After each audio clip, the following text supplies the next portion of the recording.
ಹಿಂದೆ ನಮ್ಮ ಬಸವರಾಜ ಬೊಮ್ಮಾಯಿ ಅವರು ಮುಖ್ಯಮಂತ್ರಿ ಆಗಿದ್ದಂಥ ಸಂದರ್ಭದಲ್ಲಿ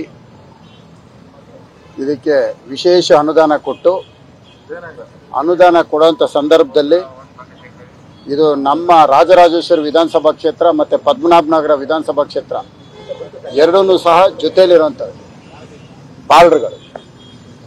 ಅಶೋಕಣ್ಣ ಮತ್ತು ನಾವಿಬ್ಬರು ಮುಖ್ಯಮಂತ್ರಿಗಳ ಹತ್ರ ಜೊತೆಯಲ್ಲೇ ಹೋಗಿ ಈ PS ಜಂಕ್ಷನ್ ಒಂದು ಭಾಳ ಜನರು ಒತ್ತಡ ಇದೆ, ಇಲ್ಲೊಂದು ಸೇತುವೆ ಮಾಡಿ ಅಂತ ಕೇಳಿದಾಗ ಒಂದೇ ಮಾತು ಹೇಳಿದ್ರು, ನಿಮ್ಮಿಬ್ಬರಿಗೂ ಕ್ಷೇತ್ರ ಬರುತ್ತೆ. ಹೌದು, ಅಣ್ಣನಿಗೂ ಬರುತ್ತೆ, ನಮಗೂ ಬರುತ್ತೆ.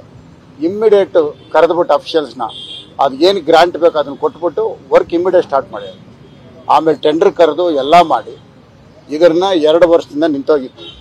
ಕೊನೆಗೆ ಅಶೋಕಣ್ಣ ಅವ್ರ ಮನೆ ಕಮಿಷನರ್ನ ಮನೆಗೆ ಕರೆಸಿ ಈ ಥರ ಭಾಳ ನಿಧಾನ ಆಗ್ತೈತೆ ಅಂದಾಗ ಕಮಿಷನರು ಮಾತು ಕೊಟ್ಟರು, ಇಲ್ಲ ಸರ್ ನಾನು ಏನೋ ಮಾಡ್ತೀನಿ, ಕಾಂಟ್ರಾಕ್ಟ್ರನ್ನ ಕರೆಸ್ತೀನಿ, ಕಾಂಟ್ರಾಕ್ಟ್ರನ್ನ ಕರೆಸಿ ಯಾವುದೋ ಒಂದು ರೀತಿ ಅವನಿಗೆ ಸಮಾಧಾನ ಮಾಡಿ ನಾನು ಕೆಲಸ ಫಿನಿಷ್ ಮಾಡಿಕೊಡ್ತೀನಿ, ನನ್ನ ಜವಾಬ್ದಾರಿ, ನನ್ನ ನಂಬಿ ಅಂತೇಳಿ ಈಗ ಒಂದು ತಿಂಗಳಿಂದ ಮಾತು ತೊಗೊಂಡವ್ರು ಕಮಿಟ್ಮೆಂಟ್ ಕೊಟ್ಟು ಅದರ ಪ್ರಕಾರ ಕೆಲಸ ಮಾಡಿದ್ದಾರೆ.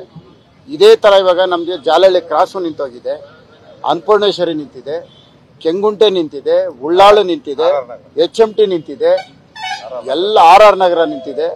ಈ ಥರದ್ದು ಒಟ್ಟು ನಮ್ಮಲ್ಲಿ 7 ಬ್ರಿಡ್ಜಸ್ ನಿಂತಿದೆ, ಅಂಡರ್ ಪಾಸ್ಗಳು. ಇವೆಲ್ಲ ಮಾಡಿದ್ರೆ ಇದೇನು ಒಂದು ಕ್ಷೇತ್ರ ಅಂತಲ್ಲ. ಇವಾಗ ಉದಾಹರಣೆಗೆ ಜಾಲಹಳ್ಳಿ ಮಾಡಿದ್ರೆ ದಾಸರಳ್ಳಿಗೆ RR ನಗರಕ್ಕೆ ಒಳ್ಳೇದಾಗತ್ತೆ. RR ನಗರ ಆರ್ಚ್ ಮಾಡಿದ್ರೆ ಮೈಸೂರು ರೋಡು ವಿಜಯನಗರಕ್ಕೂ ನಮ್ಗೆ ಅನುಕೂಲ ಆಗುತ್ತೆ. ಇಂಥ ಕೆಲಸಗಳನ್ನೆಲ್ಲ ನಿಲ್ಲಿಸ್ಬಿಟ್ಟು ಅವ್ರಿಗೆ ಪೇಮೆಂಟ್ ಮಾಡಿದ್ರೆ ಸಾಕು, ಕೆಲಸ ಮಾಡ್ತಾರೆ. ಅವ್ರಿಗೆ ದುಡ್ಡು ಕೊಡ್ತಾ ಇಲ್ಲ. ಕಾಂಟ್ರಾಕ್ಟರ್ ನೇರವಾಗಿ ಹೇಳ್ತಾನೆ, ಸರ್ ನನ್ನ ಮೇಲೆ ನನಗೆ ಒತ್ತಡ ತಂದರೆ ನಾನು ನೇಣಾಕೊಂಡ್ಬಿಡ್ತೀನಿ ಸರ್, ನನ್ನನ್ನು ಬಿಟ್ಬಿಡಿ ಸರ್, ನನಗೆ ಬೇಡ ಸರ್, ನಾನು ಹೋಗ್ಬಿಡ್ತೀನಿ ಅಂತಾನೆ. ಬೇಡಪ್ಪ ಅರ್ಧಂಬರ್ಧ ಮಾಡಿ ಬಿಟ್ಟು ಹೋಗಬೇಡ ಅಂತ ಅವನ್ನ ಬೇಡ್ಕೊಳ್ಳೋಂಥ ಪರಿಸ್ಥಿತಿ ನಮಗೆ ತಂದಿಟ್ಟಿದ್ದಾರೆ.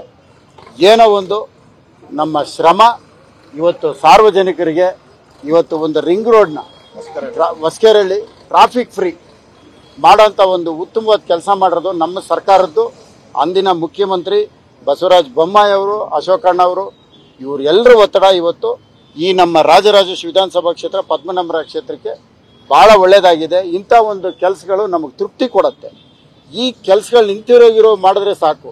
ಅದು ಬಿಟ್ಟು ಏನೇನೋ ಯೋಚನೆಗಳು ಅದನ್ನೆಲ್ಲ ನಿಲ್ಲಿಸಿ ಫಸ್ಟು ನಮ್ಗೆ ಆಗಿರೋದ್ರನ್ನ ಮುಂದುವರಿಸ್ಕೊಡ್ಲಿ ಅಂತ ಮಾಧ್ಯಮದ ಮುಖಾಂತರ ಸರ್ಕಾರಕ್ಕೆ, ಮಾನ್ಯ ಉಪಮುಖ್ಯಮಂತ್ರಿಗಳಿಗೆ, ಸಿದ್ದರಾಮಯ್ಯನವ್ರಿಗೂ ನಾವು ಮನವಿ ಮಾಡ್ತೀವಿ, ನಿಂತಿರೋ ಕೆಲಸ ಮುಗಿಸ್ಕೊಡಿ.